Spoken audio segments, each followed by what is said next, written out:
हे तर हल्ली लग्नाची फॅशनच झालेली आहे. त्यामुळे मुलांमध्ये लग्न हा टॉपिकमुळे बऱ्याच जणांची जी इच्छा असते ते म्हणजे सेक्सची, ह्या सेक्सच्या इच्छेमुळे बरेच जण ती आतल्या आत दाबून ठेवतात आणि ती व्यक्त करत नाही. काही लोकांचं जे आहे ते, काही लोक ते व्यक्त करतात, पण काही लोक ते आतल्या आत दाबून ठेवल्यामुळे ते मास्टरबेशन हा करतात. आणि मास्टरबेशन म्हणजेच हस्तमैथुन, ह्या विषयावर आज आपण बोलणार आहोत. हा व्हिडिओ नक्की पूर्ण बघा आणि याच्यावर कमेंट्स नक्की लिहा.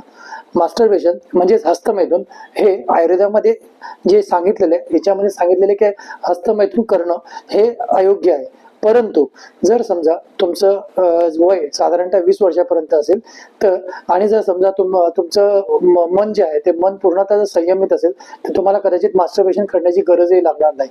पण जर मास्टरबेशन जर करायची इच्छा असेलच तर साधारणतः 20 वर्षापर्यंत आठवड्यातून एकदा आणि 30 वर्षापर्यंत आठवड्यातून एकदा किंवा दोनदा इथपर्यंत मास्टरबेशन करायला हरकत नाही.